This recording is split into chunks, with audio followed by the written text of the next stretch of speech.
Assalamualaikum warahmatullahi wabarakatuh. Selamat pagi anak-anakku yang hebat luar biasa. Semoga selalu dalam keadaan sehat ya. Tetap semangat walau belajar dari rumah. Kali ini kita sudah memasuki pada tema yang keempat, globalisasi. Pada tema 4, subtema 1, muatan ilmu pengetahuan alam, kita akan mempelajari proses menghasilkan energi listrik. Kompetensi dasar 3.6, menjelaskan cara menghasilkan, menyalurkan, dan menghemat energi listrik. Tujuan pembelajaran kali ini dengan mengamati gambar model rangkaian listrik PLTA, siswa mampu mengidentifikasi cara menghasilkan energi listrik dengan benar. Setelah mengamati gambar model rangkaian listrik PLTA, siswa mampu melaporkan hasil pengamatan tentang cara menghasilkan energi listrik dengan benar.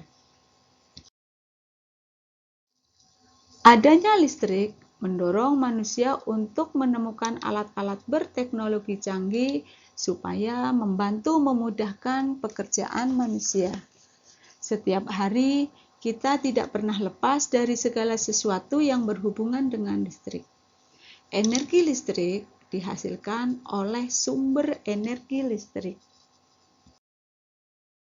Contoh dari sumber energi listrik antara lain air, angin, sinar matahari, dan bahan kimia. Berikut akan kita bahas beberapa proses menghasilkan listrik dari sumber listrik. Listrik yang pertama ada batu baterai.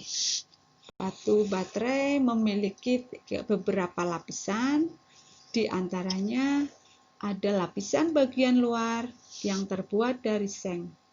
Kemudian lapisan bagian dalam yang terdapat serbuk hitam yang terdiri dari campuran larutan salmiak dan batu kawi. Untuk lapisan tengahnya itu terdapat batang karbon. Perbedaan tegangan di kutub positif dan kutub negatif adalah 1,5 volt. Apabila kedua kutub tersebut dihubungkan dengan seutas kabel, maka terjadilah arus listrik. Terjadi perubahan energi kimia menjadi energi listrik apabila batu baterai itu digunakan. Yang kedua yaitu akumulator atau aki.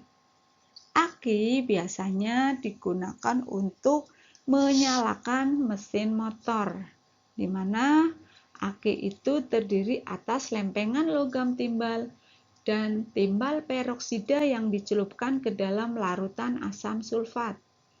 Logam timbal dan timbal peroksida bereaksi dengan asam sulfat.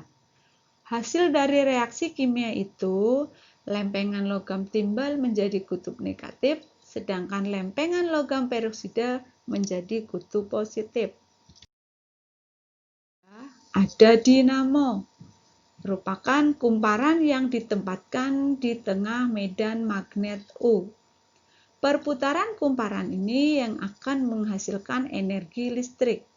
Dan prinsip kerja dari dinamo adalah dari energi gerak menjadi energi listrik. Contohnya pada sepeda. Sumber energi yang berikutnya adalah generator. Prinsip kerja dari generator adalah energi gerak kemudian menjadi energi listrik.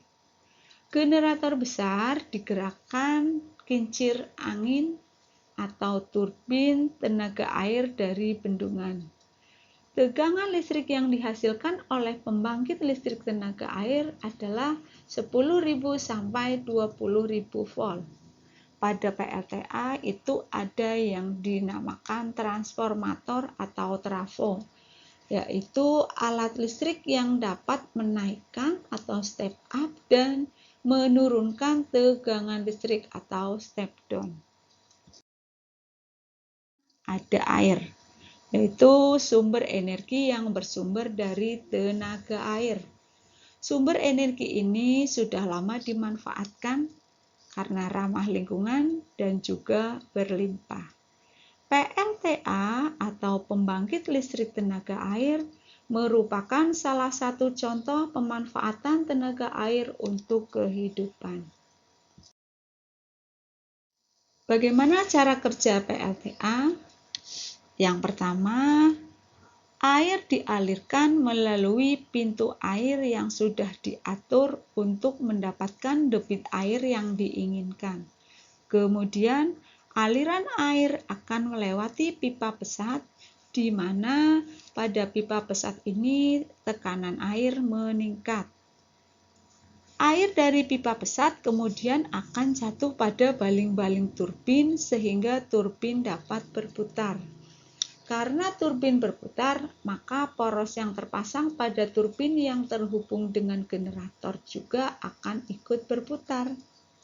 Generator berputar sehingga menyebabkan terjadinya medan magnet antara stator dan rotor sehingga akan terjadi aliran elektron dan inilah yang disebut listrik. Listrik yang dihasilkan generator akan dialirkan ke transformator dan pada transformator akan dialirkan tegangannya untuk dialirkan ke gardu. Demikian proses cara kerja PLTA. Dan untuk pembelajaran hari ini cukup sekian. Kita ketemu pada pertemuan berikutnya. Wassalamualaikum warahmatullahi wabarakatuh.